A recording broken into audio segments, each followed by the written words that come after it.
Hello, and welcome to Sobercast, where we provide AA speaker meetings and workshops in podcast format. We're an ad-free podcast, and if you enjoy listening, please help us be self-supporting by visiting Sobercast.com, look for the donate link, and drop $1 or $2 into our virtual basket. We hope you enjoy the podcast. Have a great day.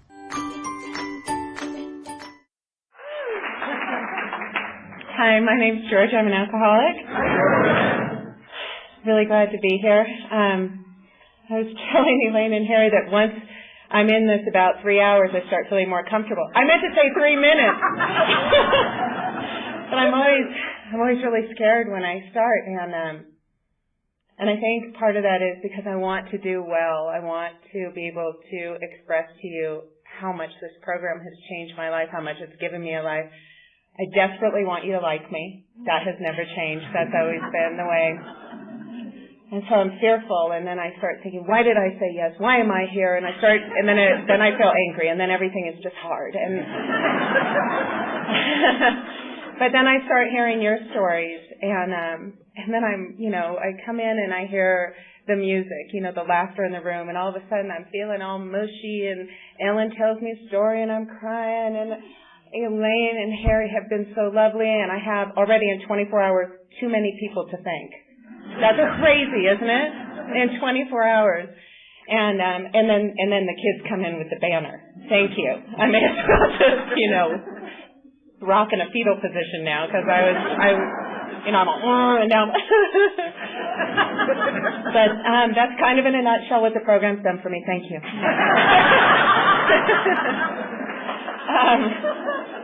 But I do want to thank the committee, and I especially want to thank Elaine and Harry for asking me to do this and being so wonderful these months, staying in touch, and it's been really nice, and it's been fun to get to know them and to see Ellen again. And again, I have too many friends to mention Ken that I love, and hostesses and hosts that have been so wonderful, and I've never seen a place more beautiful, I don't think, so far, and looking forward to the week. I always want to know a speaker's statistics, so I'll give you mine. I got sober when I was 24. I have been sober 19 years, which makes me 44. And I honestly never thought I would live this long. I never thought I would be this old. It doesn't feel old now, but when I was younger, it seemed really old. But I grew up with a group of friends, and our theme was Die Young, Stay Pretty. It was a song by Blondie. And that was our goal, to go out young and hot. And I'm going to have a new goal because I'm pushing the envelope quite a bit now. New dreams. But, I don't remember when I had my first drink, but I was arrested for drinking in public when I was 11, and I was a daily drinker by the time I was 12. So I started really young. With the advent of Facebook, I was going through some pictures of my dad to post for Father's Day last year, and I found this picture. I'm 11 months in the picture. It's noted on the photograph, and I'm holding a beer stein, and he's actually tipping back the beer stein. So I thought, well, maybe that was my first drink. I don't know. I believe my father was an alcoholic. We don't say whether people are or not, but if it looks like a duck and it quacks like a duck, honey, it's a duck. And pretty sure he was. And there was always alcohol in my life. I just always remember stuff like that. I was always drinking alcohol, even as a young kid. But when I was 6 years old, my dad died of cancer, and I was left with my mom. And at that time, I thought I was an only child. I was raised as an only child. I'll say that. I'll get to more of that later. But so it was my mom and I. And my mom, I only know this in hindsight, really had no skills for living when my dad died. She was in her mid-40s, and she didn't know how to drive. She hadn't worked. And when my dad died, we had nothing, and she had to work 3 jobs to keep a roof over her head and keep food on the table. But that didn't seem to be enough for this girl. I just really saw that she wasn't available. Well, no, she was at work at 3 jobs. But when she was home, she was sitting in her reclining chair in front of the TV and smoking more menthols, and I just got a lot of, not now, Georgie. Ugh. You know that feeling you get when you're around somebody and you just know they don't like you? That's the feeling I had at home. And I just always remember one of the my earliest feelings, and we identify this as alcoholics, was feeling really lonely. I feel like I was born singing the blues from a very young age. I mean, it was just, everything was really heavy. My emotions were all so heavy, and I always felt so lonely, and I was Daddy's little girl. And then when my dad died, I was left with this woman who didn't seem to care for me. I mean, she cared for me in her actions, but the feeling that I explained, So I started hanging out with older kids in the neighborhood and trying to find that connection with anyone. And so I started smoking cigarettes when I was 10 years old. I started stealing my mom's car when I was 10. I started dating when I was 10. I had a 16-year-old boyfriend, which today, I look at my friends with kids and I just think, how could that be? But I always felt so much older than I was. I always wanted to, really, the only thing I ever aspired to do or to be was to be loved. I thought, if somebody loved me, then I would be okay.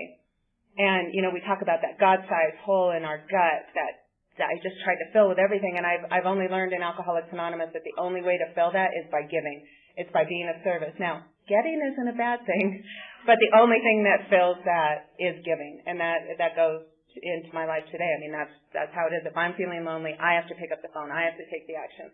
But back then I was filling it with all sorts of other things. And so like I said, I started drinking really young. I was hanging out with older kids.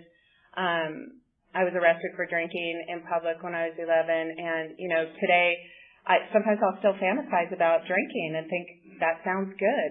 And because of things like Sex and the City, which is one of my favorite shows ever. And I'll watch as many reruns as possible. And whatever you may think of that, it doesn't matter. That's how I roll.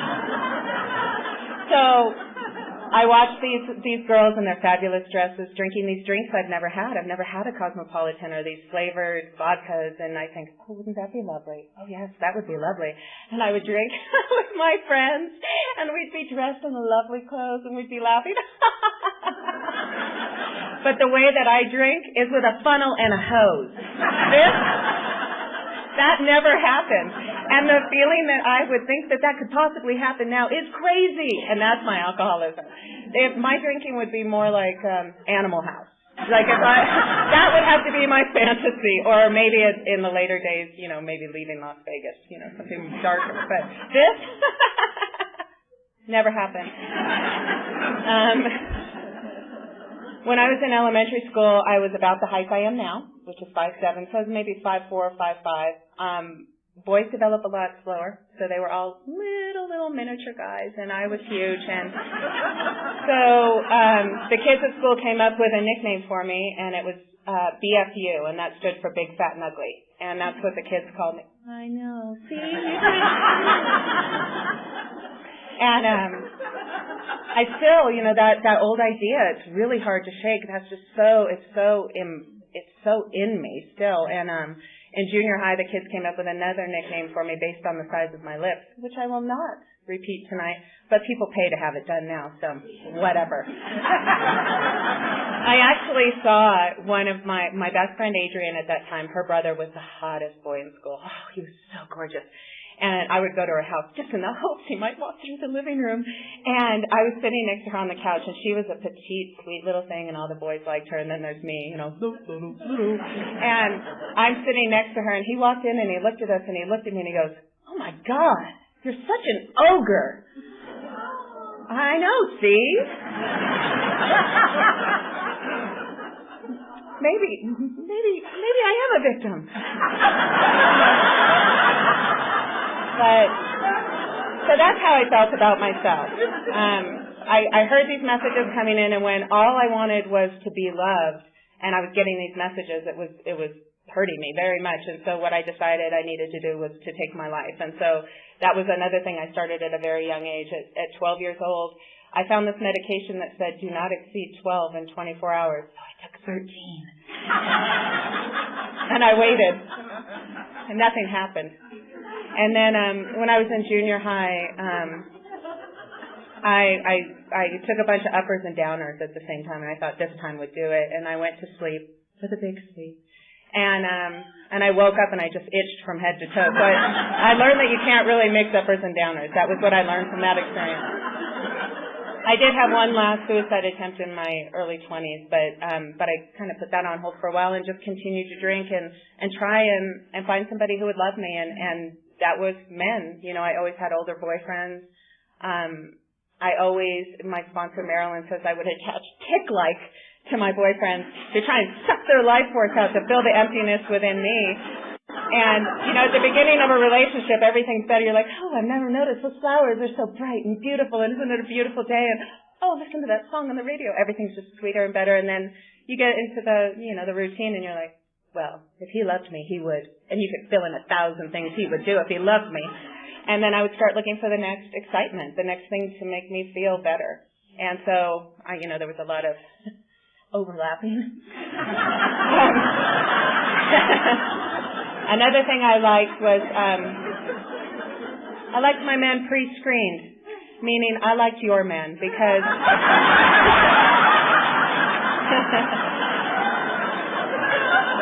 clearly you would pick them, so they must not be so awful. So I would hook up with your people, and but I always felt really, until I got sober and I got to the fourth step in the fourth column, that I was a victim and that I was just so lonely and nobody loved me and I had to do this to get love. I had no choice, And you have families. You have people who love you. I don't.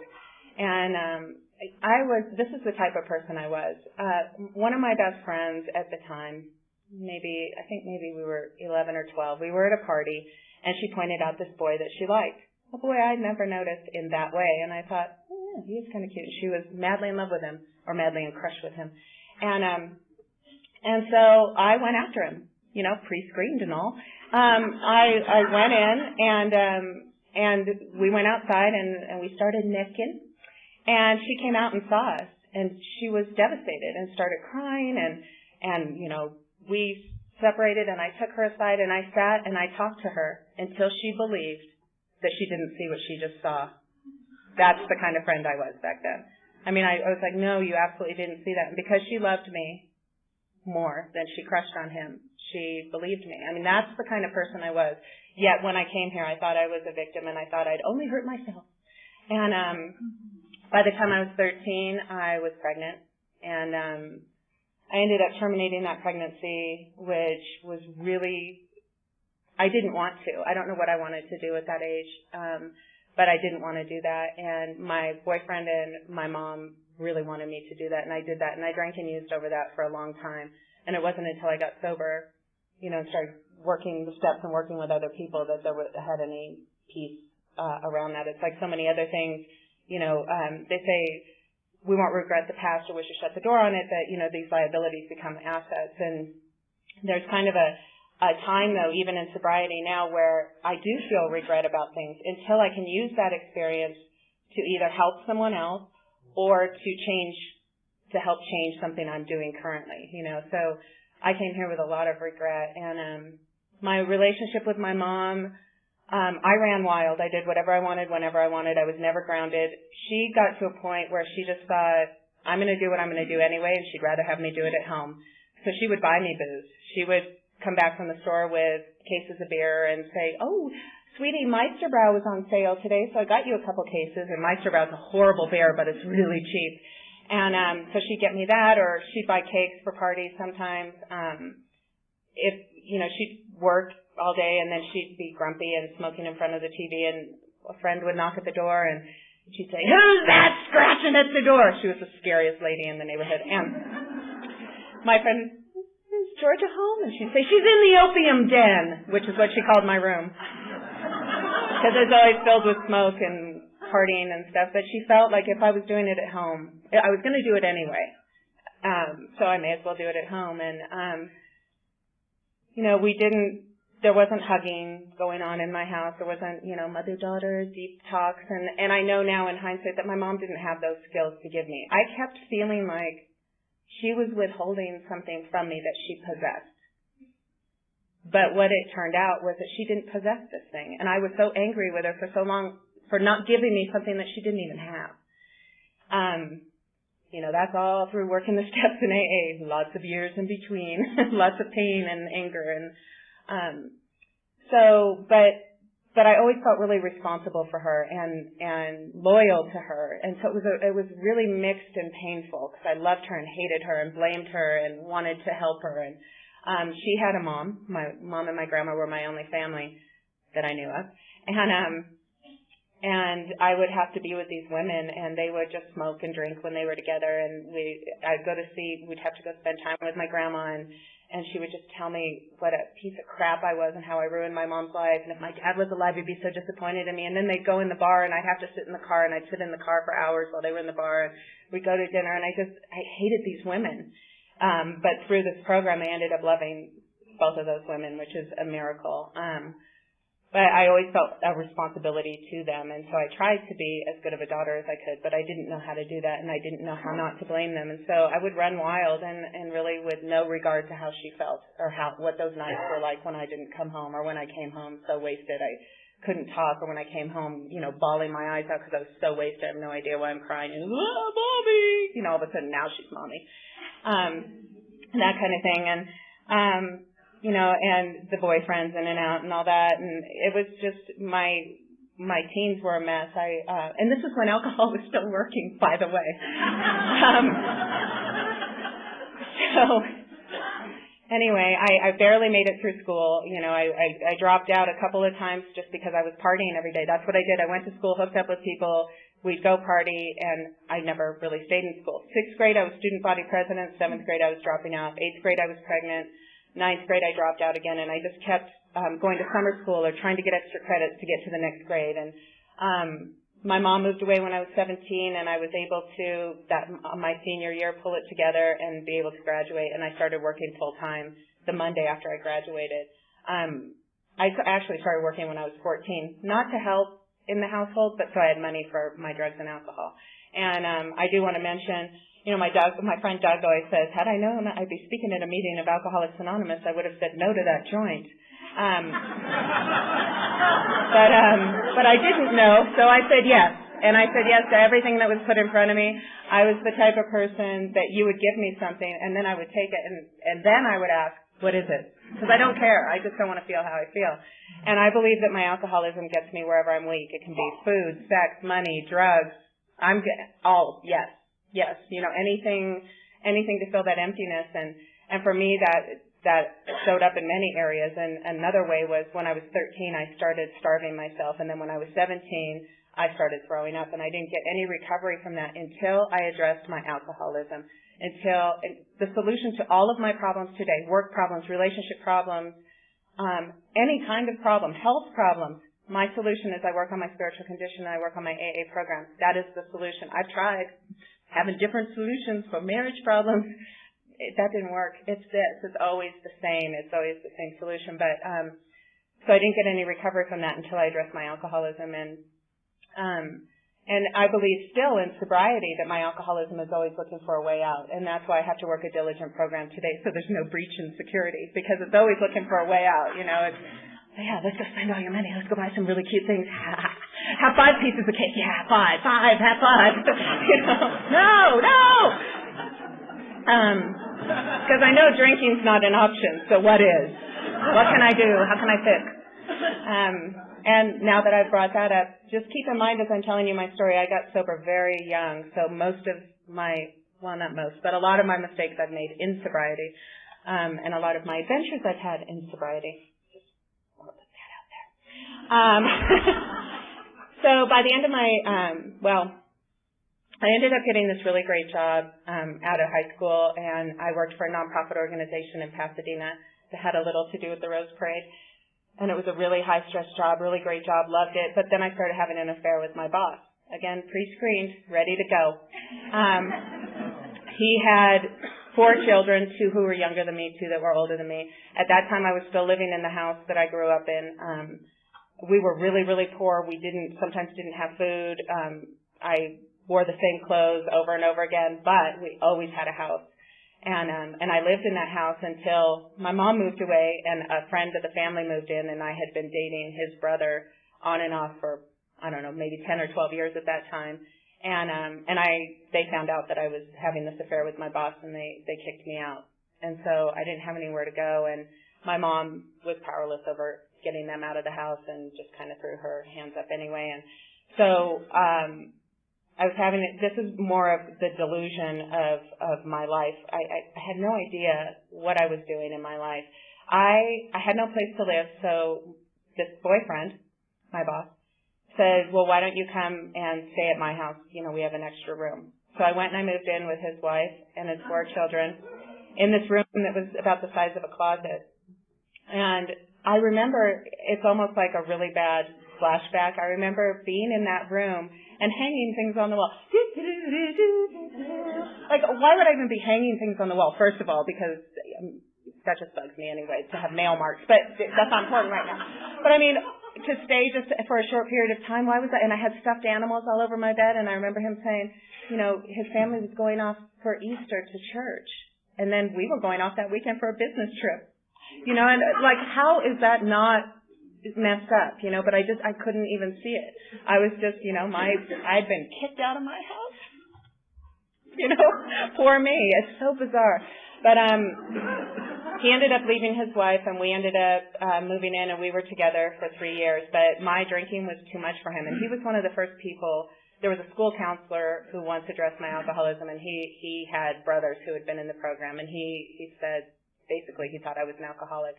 And I'd been to a couple meetings with people that we worked with who needed meetings. I'm so glad to be there for them. But I remember going to this meeting and this guy getting up to the podium, and he was like, today was a rotten, stinking day. Work sucked and traffic sucked, but I'm sober. Yeah! And I remember thinking, oh, no. Woo! Clearly I'm not that bad, you know. But what I've come to find out is that there's a bottom below the bottom you know. And I'm the type of gal, I hit bottom, I'm like, wait! There's a cellar! Wait! Look! We're not at the bottom, no! So I needed to do more damage before I was willing to see that I indeed needed this program, you know. When things with the boss boyfriend weren't fixing me anymore, and it was time for me to switch to a new boyfriend, I was getting more and more tired. I was in my early 20s. I felt older than I do now. I just was tired. Life was hard. I wasn't finding anyone to love me really. Because you know how I want to be loved? Okay, you know in that moment you find out somebody's been in a car accident or something, and you rush to their bedside, you're like, oh my God, I don't know what I would do if I lost you. That moment, that's how I want someone to love me every day, every second. And they can't do it. It's impossible. And so he couldn't do it. And so I tried my last suicide attempt, and my roommate had some pain pills, and I took all these pain pills, and I drank a bottle of vodka, and then it occurred to me that nobody was going to find me. And I was like, oopsie. And so I called suicide hotline, and I swear to God, this is a true story. There was no answer. So I called information. I got some other suicide prevention line, and I called that. And I told them what I had taken, and I said, if I go make myself sick, will I be okay? And they said, no, you need to call 911. And I said, oh, yeah, no, I mean, I'm okay. That just seems really drastic. He goes, no, call 911 and call me back. And I never called that guy back, so I'm hoping one day to meet him. But somewhere, you know, maybe he's one of us. But so I call 911. I'm like, okay, look, so this is what I took. It's not a big deal. This is what I drank. You know, can I just go make myself sick? And they said, no. We need to send an ambulance. I said, okay, yeah, but you don't need the sirens and the running and all, you know, it's no biggie. You know, I'm going to be okay. So they send the ambulance. I hear, woo, and then I hear the running down the hall, and in burst the paramedics. And this is another one of those, like I was completely delusional because I feel like a piece of crap. Nobody's going to love me. And then on the other hand, the paramedics walk in and they are hot. So I'm like, what's up? So I get on the stretcher, and they take me in to have my stomach pumped. And so I get my stomach pumped, and then they fill you with charcoal, so you have the charcoal frown. So I'm like, I mean, really, it's horribly embarrassing and sad, but really funny now. So as I do, I talk the psychologist who comes in to see me, because I'm supposed to be put on a 72-hour hold. I talk him into letting me go, that it was just a mistake, blah, blah, blah. And, we all are really good manipulators. So I get sent home, sleep it off, and then I realize the paramedic station is right across the street from my apartment. So the next morning I get up and I go over to say hello. And so I go over, I'm like, hey, hi. Yeah, remember me? You took me to the hospital last night. I tried to kill myself. How you doing? Seriously, but they were very kind and they sent me away. I'm sure they're used to dealing with crazy people every day. So, my roommate at that time had a brother who had a little problem with crack cocaine, but he was better now. But his wife had kicked him out. And he wasn't better because he went to a program. He was just better because he didn't have a place to live, and he needed a place to live. So he came to live with us. And the thing that I loved most about Danny was that he was crazy about me. And it didn't even matter how I felt about him at all. It just mattered that he was crazy about me. And so Danny and I became a thing, and it turned out he wasn't quite done with that crack pipe. And so he would disappear, and then he'd come back really weird. And I don't know about you, but I don't like being with somebody who has a different buzz than me. So, I want us to be on the same level. So I said, I want some. And that was the beginning of the end for me. Within 6 months, I had lost everything. I was really concerned about how I looked. I showered a couple times a day, blow dried my hair, feathered it, like Sarah, I pressed my jeans. And a lot of this was because I so desperately wanted you to like me, but it's also because of the way I grew up. We were really poor. The house I lived in was the house in the neighborhood. The yard's overgrown. And I'll just tell you this one story to describe the house that I grew up in. So my friends were going on vacation, and they asked if we could house sit their dog. So the dad comes to the house, he drops off the dog, and he came back 5 minutes later. He said, I can't do it. I can't leave my dog here. That's how bad my house was. So flash forward, it's really, if I have to look perfect. I have to be perfect if I'm going to find that one thing in life that I'm looking for, which is someone to love me, because then everything will be okay. So now I'm doing this with Danny, and personal hygiene isn't a priority when you're a little crackhead. And so I started losing everything. I started selling everything I owned. I started pretending not to see that he was selling things of mine that my mom had given me, or things like that. And then all of a sudden we're going down to MacArthur Park, which is in a really scary part of LA, and we're taking a gun and we're going to get drugs. And this is not who I was at all. I had run-ins with drugs during my drinking, but I could always say no. So because there was always alcohol, if things got crazy, I always came back to alcohol. But I was tired. I didn't have any more fight in me. And so I ended up getting evicted from where I lived. I got fired from my job. And Danny sold my car for a piece of crack cocaine about that big, which at that time went for about $20. And I had nothing. And my best friend Diana, we had grown up together in La Crescenta, and she graduated early, moved to San Diego, and was going to college and having a normal life, actually an accelerated life. And I had stayed in La Crescenta and had just been circling the drain. And when this happened, she said, you can go live with my parents. They have a room that you can stay in. And so that last year before I got sober, I went and I lived there, and I got my ex-boyfriend boss helped me buy a car, and I paid him off slowly for that. And I just survived for like a year. I'd been to AA. Clearly, that wasn't the place for me. I told you about that meeting. It was horrible.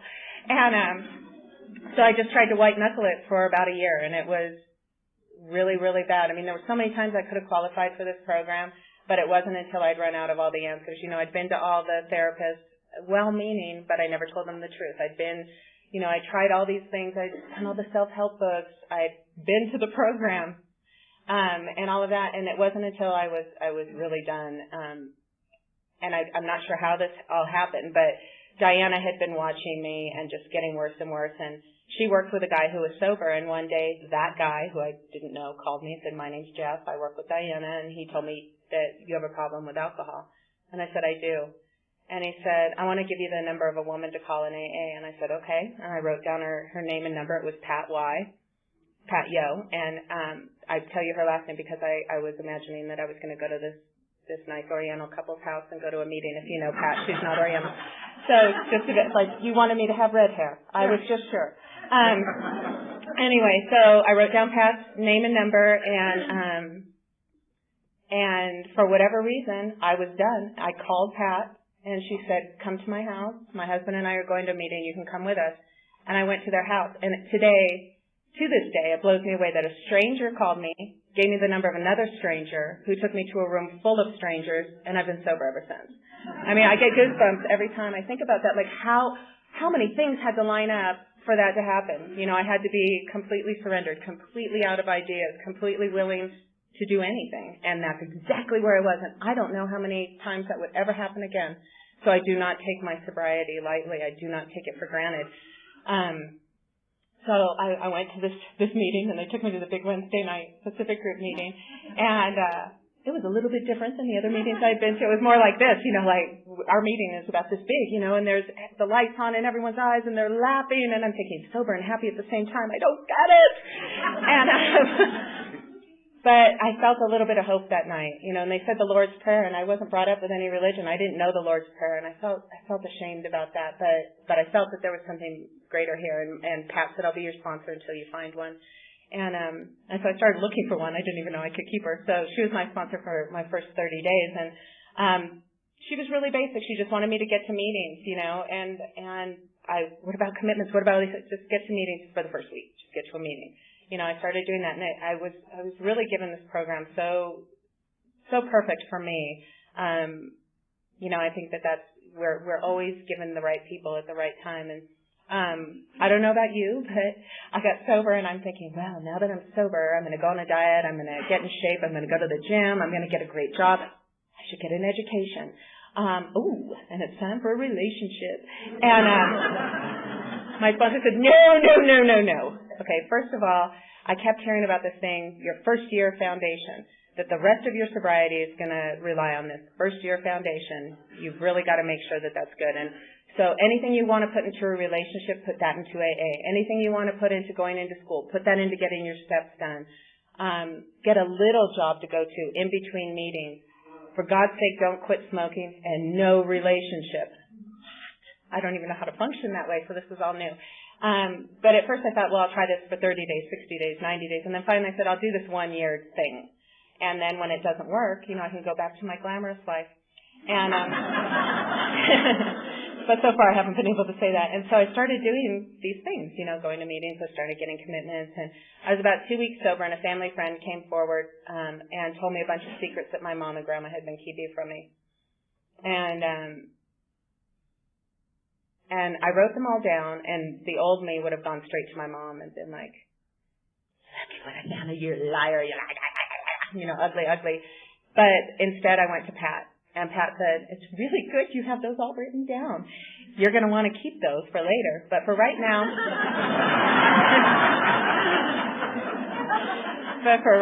I want you to work on being a good daughter and granddaughter. And I thought, well, what does that mean? I don't know what that means. And so we came up with a formula, and that was that I would call once a week, I'd write once a week, and I'd visit as often as I could. If I did those things, I would know that I was being a good daughter. Now, up until that point, I would call my mom and grandma. They don't believe in calling me. So I would call them, and I would say, I don't know. I don't have any money to pay the bills. I don't have any place to live. I don't know what I'm going to do. Okay, bye. And then I wouldn't call for months. That's kind of how our communication was. So that's how it had been up until then. So when I started calling once a week, I still got a lot of like, we haven't heard from you in so long. Is everything okay? You know, that kind of thing. But soon there was a calmness that started happening. And just in this being consistent, amazing things started happening. Consistency is amazing. Trust started being built. They started feeling safer. I started feeling better. I mean, just so many things came out of that. But so I started practicing that, and I was sending a card once a week, and at first I would just write, Love, Georgia. And then I started hearing about how you guys were writing about your adventures in sobriety. But I felt guilty partly because my mom and grandma were now in dueling reclining chairs in front of the TV with their more mentals, talking about the dirty, rotten bastards in the world and how they're getting screwed now. And so I felt a little bit guilty about, what was happening with my life, which was I had a sponsor and I was starting to have a fellowship around me. I was starting to have tools for living that I never had before. I had hope for the first time ever. And so at first I didn't want to write too much, but then I started writing more and more. And each week I would send a card and then I would call and I don't know how long into this, months into this, I thought they're probably keeping those cards, treasuring them, rereading them from time to time, on a cold winter's night, taking them out and reading them. And now look at what Georgie's doing. But no, that wasn't what was happening. I called my mom and I said, "Hi, Mom." And she said, "Well, we got your card." And I said, "Oh, I'm so glad." And she said, "Yeah, but Grandma's been having to wipe them out to reuse them. Can you start writing them in pencil?" Yeah. So, but I'll tell you, at that time, I said okay. And the reason I said okay was for the reasons that I told you, that all of a sudden I had all of these tools that I didn't have before, and they still had the same thing. They're dueling reclining chairs, broken hearts, and more menthol. And, for me to come at them with anything but love is like me coming at them with an Uzi and them shooting back with a water pistol. It's like nothing. And I tell this to the girls that I sponsor, he with the most tools has the most responsibility, and it may not be fair, but it's the truth, and the sooner you accept that, the easier it is. And I share this with you because, I ended up having a relationship with them, and they didn't believe that they should ever call me. And I mean this to the degree that they would say, "Well, we wanted to wish you a happy birthday, but you didn't call." Like that. And I'm telling you that even with all of that going on, I still ended up having a really great relationship with them because of the actions that I took. Because the actions of loving them actually made me love them. It's the action always comes before the feeling, and so I was taking these actions of loving, and whether or not they were feeling the same thing, in doing that, I was experiencing love, and love is love, and I'm not going to go too deep into that, but love is love. So it works. So I'm sending these cards, and obviously I went out of order in the steps there just because it was a living amends I had to start doing. But I started going through the steps with my sponsor I got when I was 30 days. I got Tracy J as a sponsor, and she was closer in sobriety, and she was really fun and did everything, and it looked really good, and I thought, oh, I want what she has. And so I started following her around and went through the steps, and the first one was easy for me. I had admitted I was an alcoholic, but the God stuff was really hard, and I'd never been raised with any religion. And she said, "Well, do you believe I believe?" And I said, "I do." And I kind of felt sorry for her, And she said, "Well, I want you to pray to my God." And I said, "Okay." So in the morning I would say, "My sponsor says I'm supposed to ask you to help keep me sober." And then at the end of the day I would say, "My sponsor's I'm supposed to say thank you for keeping me sober." And then in the meantime, she wanted me to keep a book of God shots, which I called coincidences, because God shots was like, icky. So I started keeping this book of God shots and taking these actions and going to meetings and, doing the stuff that I was asked to do. And I don't know when it changed from me praying to her God to me just praying. I don't know when it changed, but it did change. And it's like so many other things. I'll be experiencing something and I'll be talking to someone and I'll say, "Oh yeah, I used to feel that way." And I'll think, when did I stop feeling that way? And so many things get resolved because I'm just doing what I talked about earlier, the solution. I just say, I work on my alcoholism, I work on my program, my spiritual condition for today. And if I do that, everything else seems to fall into place. It's when I start trying to, do all that other stuff that I get into trouble. So I did that inventory with my sponsor, and at first I didn't think, I was so happy to be sober. First of all, I was one of those annoying newcomers. Don't know if you have them here, but I was super happy all the time. And I've heard from old timers that I was completely annoying. But I had never had any hope. I had never thought a girl like me could have a good life. I really didn't. And I'd never had any structure. I never sat down to eat at a certain time. I never went to work or school at any certain time. And so I'd never had any structure. And in the past, I thought structure was like a man trying to keep you down, people over 30 who don't understand. But what I've come to find out is the more structure I have in my life, the more safe I feel, the more creative I am, the more time I have. It's like the more I do the things I'm supposed to do, it's almost like time bends. The more I'm doing, it seems the more I can do, and the more energy I have to do those things. And so getting that kind of structure in my life started getting better right away. So I was really happy. And so I didn't really feel I had any resentments. And she said, write down your resentments. I'm like, I don't have any. And she said, well, I want you to write down everyone you've ever been angry at. And I was like, oh, I've been angry a lot. So I had a 100-page inventory of people. And I love that. I got to write all the things they did to me. And then she talks to me about that fourth column. And really that is what sets us free, realizing that I have a part in everything. And, those things like when I was a child and I was abused or neglected or whatever, what is my part there? Really, what is it? And it's how I use it now. How have I used it to limit my ability to be of service to my God and to my fellows? How have I used it now? That is what my part is. So there's always a part, and I love that. And then, the character defects, same thing. We looked at the character defects. I'm like, I don't really have any. I guess I'm a perfectionist because I think that's really good, and I still am one. But some people think it's not. So I was like, well, I guess I'm a perfectionist. And she said, no, you're actually all of these things too. And I said, oh. So, worked through 6 and 7, got to the amends steps, and started going out making amends. There were a lot that I just had to say I'm sorry. There were financial amends. I had to show up for a warrant. And I didn't do that until I was almost 2 years sober. Marilyn was my sponsor at that time, and I said, I've got to speak on a panel.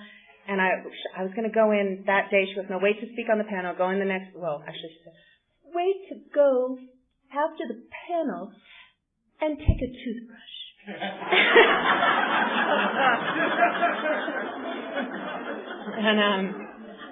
And I showed up for that warrant. I was scared to death, and they made reasonable arrangements with me and did not put me in jail, but it was a really old warrant. I owed thousands of dollars, and they let me pay hundreds to get excused from that.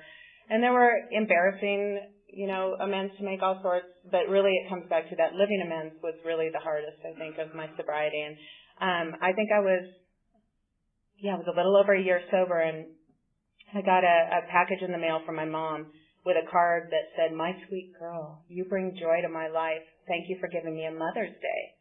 And I thought, well, first of all, my mom feeling joy. What's up with that?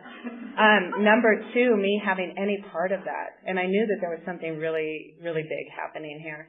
And she never asked me my sobriety date She did not ask me my sobriety date until I was almost 3 years sober, or a little over 3 years sober. Before that, she just always said, well, everybody needs a crutch. I'm glad you have a crutch. But it took a long time. And I hear people saying, I've been trying to make amends to my family, and they're not having any of it. And I said, well, how long has it been? And they say, well, 3 months, 4 months. It took years to screw it up. It took years of just really being consistent and to start rebuilding that. And she asked me when I was 3 years sober what my sobriety date was, and really started seeing the impact of this program. And I continued with the cards and letters, and one time I slipped one through in pen. I swear I didn't do it on purpose. Psychologists might, disagree, but they mentioned it. And now I'm a few years sober. We're into this, you're getting one of these a week, lady, is what I'm thinking. And this time I went to my sponsor and I said, I can't believe that they brought up that I sent one of those cards and pen. And Marilyn said, you made a wonderful amends to your mother and grandmother, and you don't owe them anything else. I went, yeah. And she said, however, I think it would be a wonderful spiritual exercise if you continued to do so. And so I did. And so until both of them had gone, they got those cards and a call once a week. And I did not tell them that I was going to do it. I was always going around telling everyone my intentions. My intentions don't matter. I've learned that, what your actions speak so loudly, I can't hear what you're saying. So I try and let my actions speak. If there's something I want to do, I don't go tell you I'm going to do it. I do it. And so my relationship with them was getting better. And just backing up a little bit, my sponsor had asked me not to get into a relationship for my first year. And in our group, when you turn 1, we have a watch for you. We count down at midnight the night before you turn 1 and sing happy birthday. It's a really sweet thing. And so at 1 a.m., I consummated a relationship with someone I've been chasing around the room. So I waited till I had a year and an hour.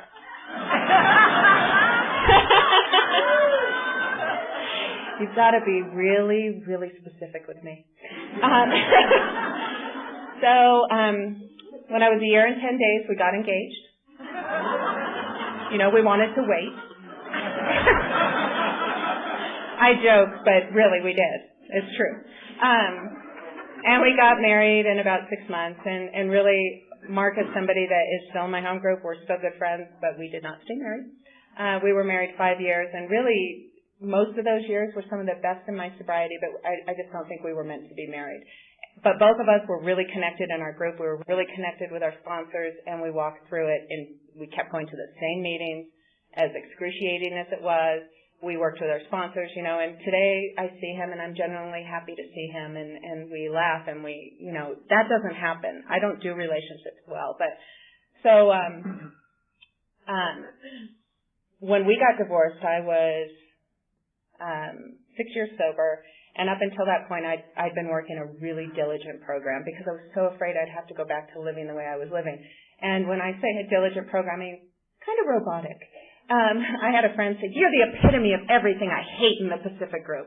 And it's because I really only believed there was one way, and it was this way, and you should do it too. And and so I just was, but it was really because I really didn't want to lose my sobriety. And I mean, to the degree I would be driving and I would feel anger come up, and I would pull over and I would call Marilyn. I'd say, "I have a resentment," and I'd read her my, like a 4-column inventory because I was so fearful that I would have to go back to living that life. And today, that is not my belief, in case I never get back to that. That is not my belief. I believe it works in all wonderful ways for all different people. Peace be with you. But at that time, that wasn't so. And so when Mark and I split up, I kind of went through a kind of a rebellious thing. I got involved with someone right away, which I'm sure comes as a surprise to you all. And he was a guy in our group. He was a bad boy, but he was sober, so he was a good boy. So he was a bad boy, but a good boy. And I just knew he was the one. Because I think I still, as much as, even at that time, I didn't think I was doing that, I was still looking for something to fix me. Or just someone to love me, and then I'd be okay. And so I got involved with this guy, and I was working a great job. I was really involved in AA. I was, my life was 100 miles an hour, 7 a.m. to midnight every day. Yes! Weekends. My program was action, action, action. And then I had to have a second back surgery in sobriety, and there were complications. And I was bedridden for about a year.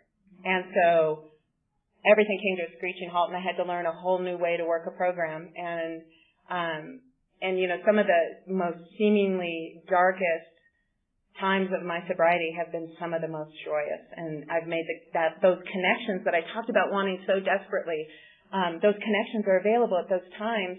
When we're busy in our day-to-day life, you don't really connect with people on that deep and meaningful level. But when you're going through stuff, it's real, and you connect at such a gut level, a heart level. And so I have this operation. I had a spinal fusion. It was supposed to be a 6-month recovery, but with this thing that I got something called reflex sympathetic dystrophy, which is a disease of your sympathetic nervous system. And my doctor had just diagnosed somebody right before me that he wasn't able to diagnose for a year, and that guy had some serious damage. But because he diagnosed me right away, I was going to the hospital 3 times a week for injections in my neck and my spine and IVs in my leg. And the way that it manifested was my left leg had turned black and blue. I couldn't have anything touch it. I thought that I had a blood clot, and they rushed me in, and they thought that too, but it turned out I had this freak disease that's been around since the Civil War, but sometimes you don't know about those things until it happens to you, and then you're like, oh, never heard of that. Don't look at pictures on the internet, P.S.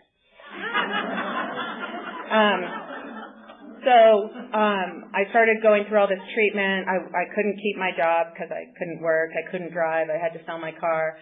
I had no money. I couldn't color my hair. And I may have explained that I was a little vain, so that was a really big deal. And this boyfriend that I just thought was it said, "I would consider a relationship and a commitment with you when you're well," and he dumped me. And at that point, I called Marilyn with the last installment of my heartache and told her, and now I got dumped.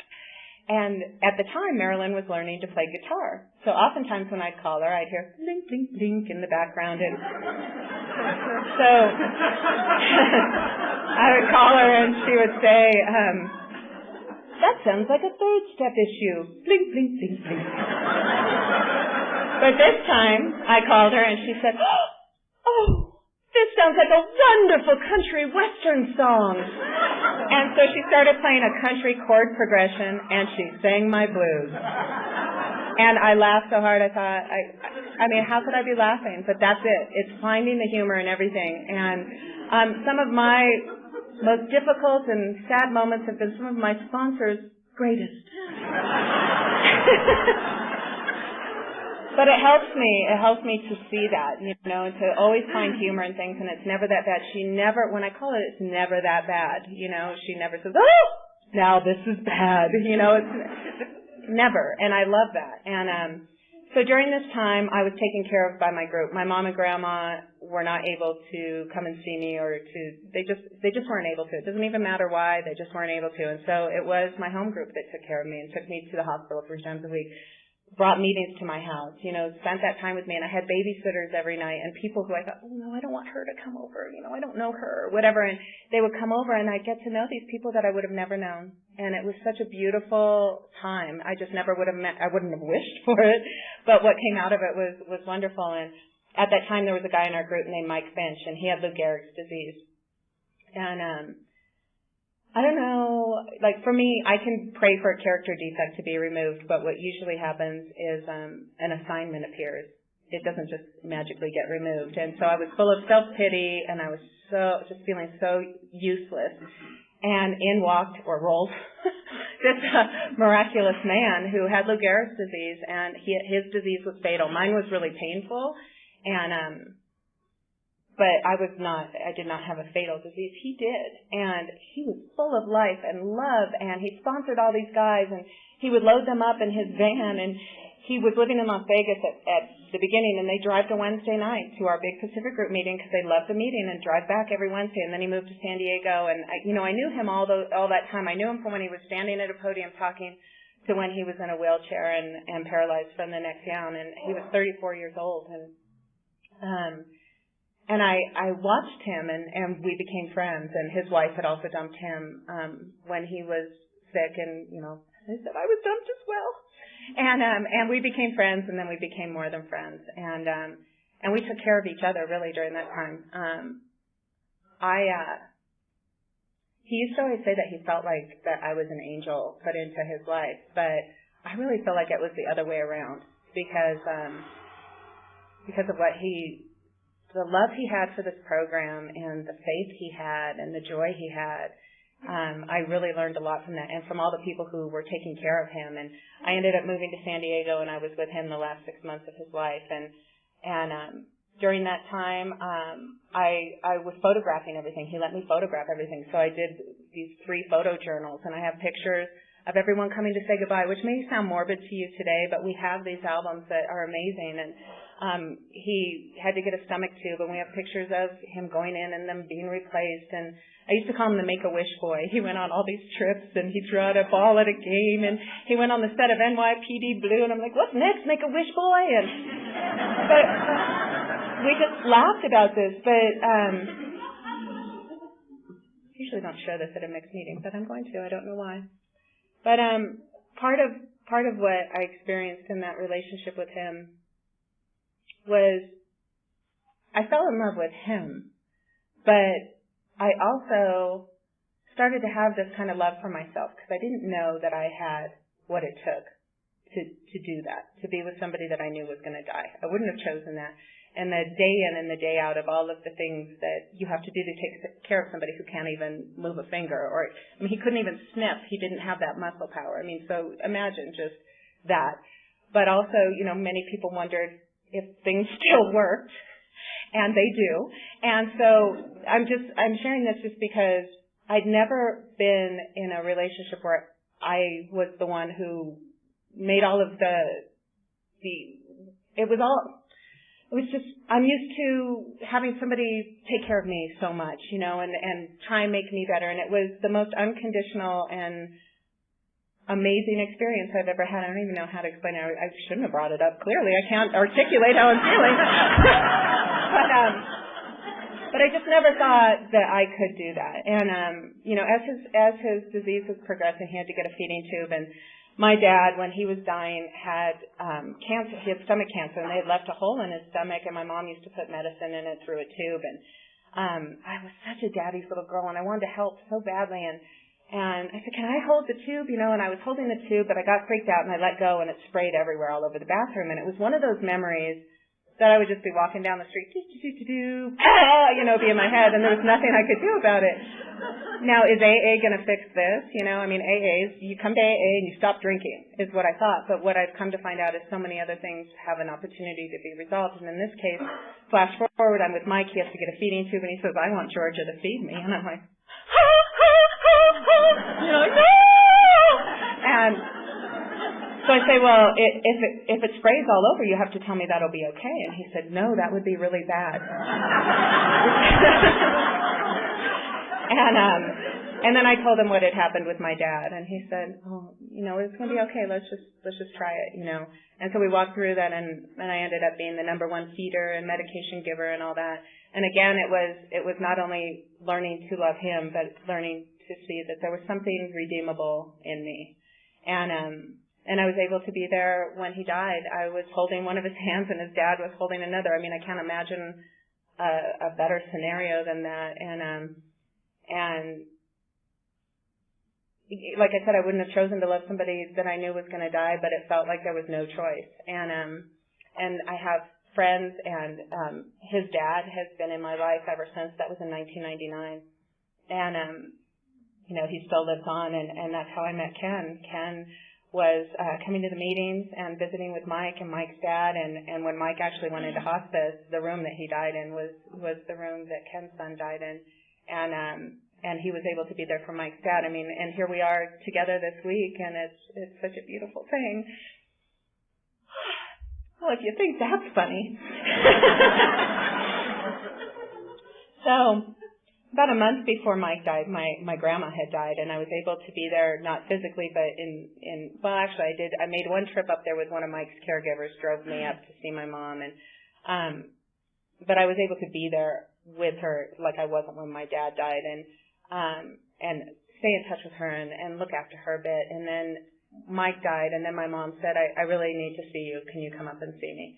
And so I made the trip up to Cambria where she lived, and I was 7 years sober now, and I still had those secrets in that little book. I'd never shared those with her because I'd never found it necessary.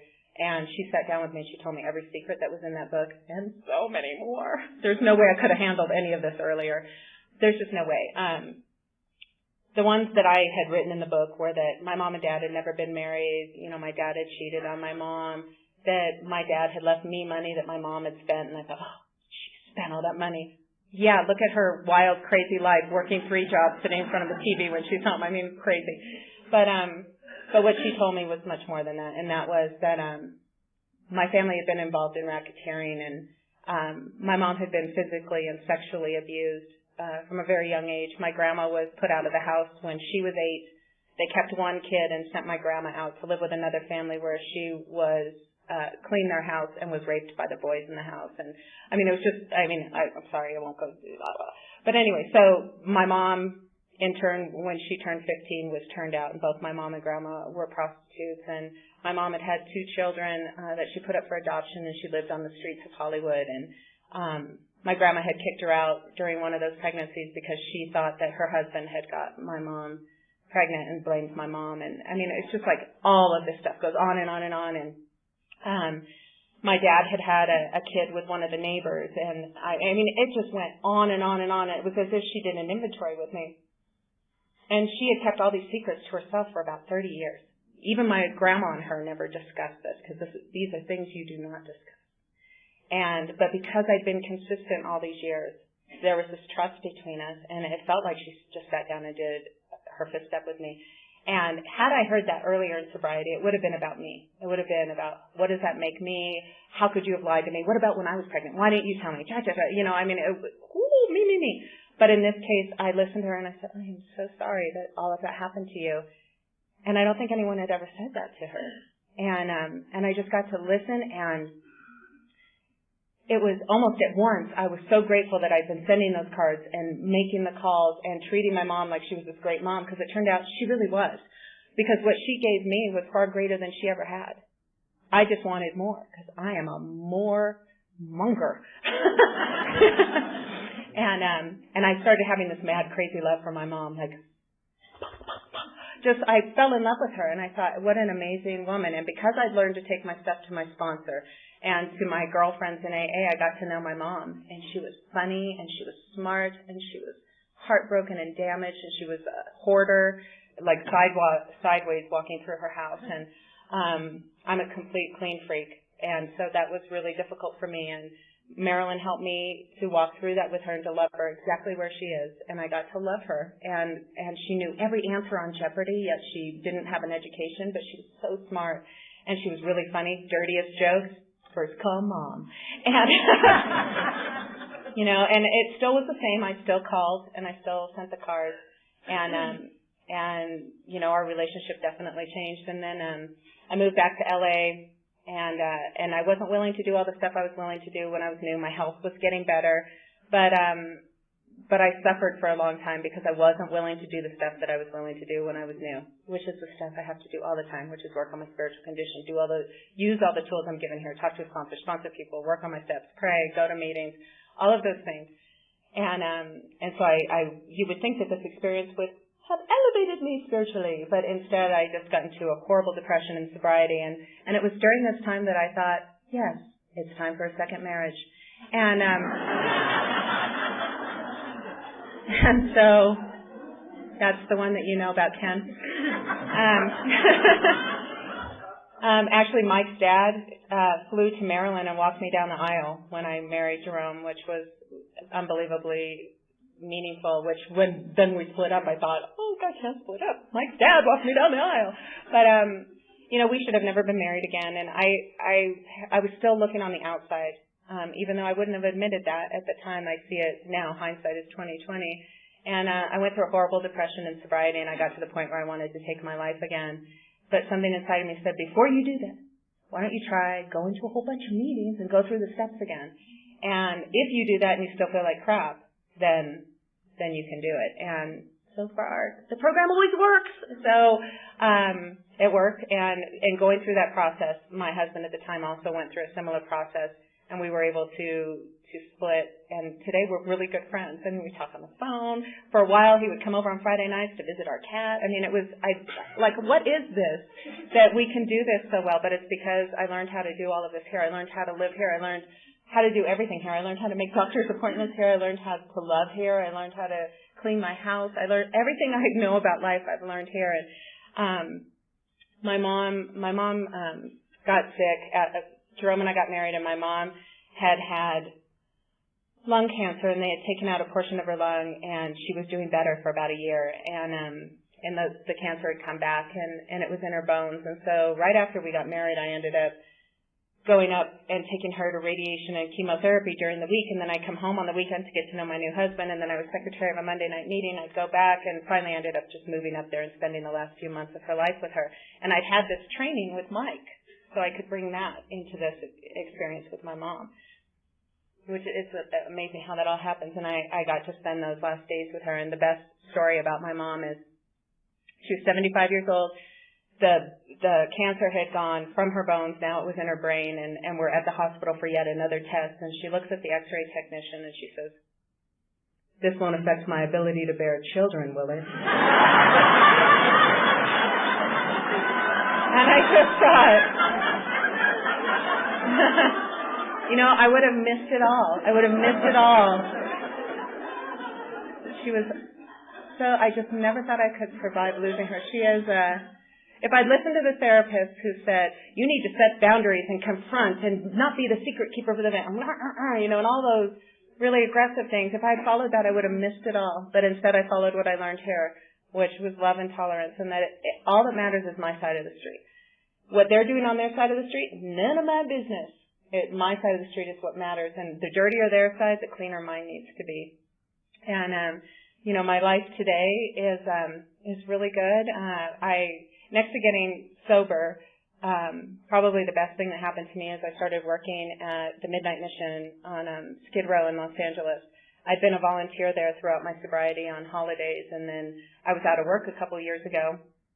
And part of my third step practice is that I say yes when somebody asks me to do something, not just in AA, but if my calendar is open, my rule is I say yes, which as a result I've been on all these incredible adventures and some stuff I really wish I said no to. But during this time I was unemployed, I was saying yes to everything. Hey, I heard the census is hiring. They're paying minimum wage. Why don't you go do that? Okay. But I did it. And I went and worked for the census, and I learned to use this little computer, and I worked for a few weeks there, and then a man in the group, his wife was dying, and I kept saying, what can I do? Do you need anything? And he said, well, I need somebody to manage the website. We have about 100 people. We want to get into the schedule to take her to doctor's appointments and bring food and stuff, and I know I'm technically challenged. And I said, sure, I'd love to. And then I learned how to manage a website. And then a friend of mine was selling stuff on eBay, and she literally was selling thousands of items, and I had to write, great transaction, thanks.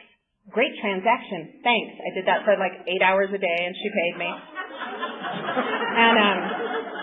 And one of my old bosses on Facebook posted, hey, my band, I'm an old guy and I'm in a band, is going to be playing, come see me.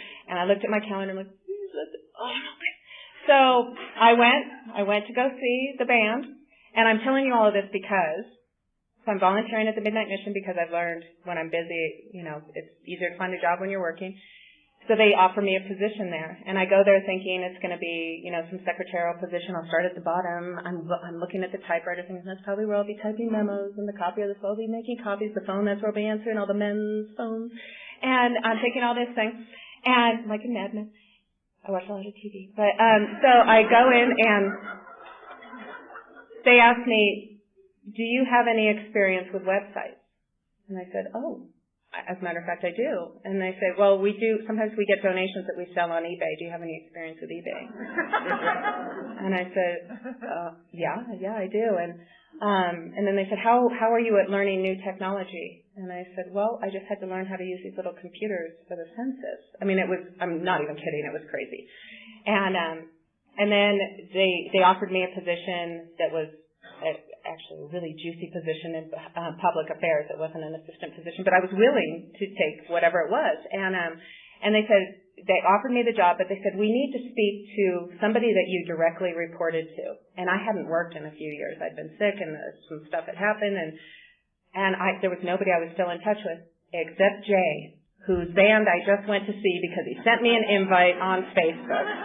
So I called him, and he's a producer, and he works 12 hours a day. There's no way I'm going to get through to him. And I said, can you make the call? And he made the call. And this is why you should always say yes. But I mean, that's kind of what my life is like today. And now I am an old chick in a band. I'm in an 80s band, and I play music with another friend of mine. His name's Ken, and he plays guitar, and we both sing, and we do Kumbaya, and we play at a little local restaurant, and we get paid, and we get food. And I have a sponsor who I love and adore. Many of you know Marilyn, and her son committed suicide in December suddenly, and I have watched her walk through this in complete awe. I mean, I watch what all of you go through, and I just think how. I honest to God don't know how she is breathing in and out, but I watch her, and she goes to her meetings. She's continuing to sponsor all of us and listen to our what must seem like ridiculous problems, and I love her, and she gives me direction that is something like, well, you could do that, or you could fight for the good.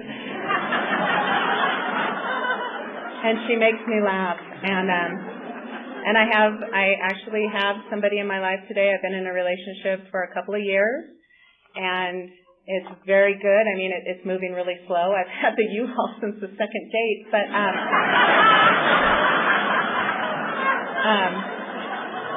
he's a normie. He says things. We went to a restaurant. I'm not kidding you. He said, "Which of these beers has the least alcohol?" I'd like to slap him. Unless you're going to get the one with the most, but he got the one with the least. I don't understand. But because of this program, he gets to see the best of me, and I get to take all my junk to my sponsor and say, is this real? Is this something I taught? Oh, no, it isn't? Okay. And, I go back, because I'm always going to need a sponsor because I can never see my whole picture. I'm in the picture. I'm never going to be able to see my picture. So I always need somebody who can see in, and I'm grateful for Marilyn. I'm so grateful for this conference. Thank you so much for listening, and have a great week.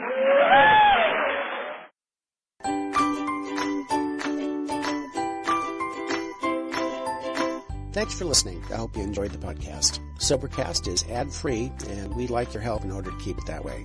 So if you'd like to help us be self-supporting by pledging $1 or $2 a month, visit Sobercast.com and look for the donate links. Thank you very much.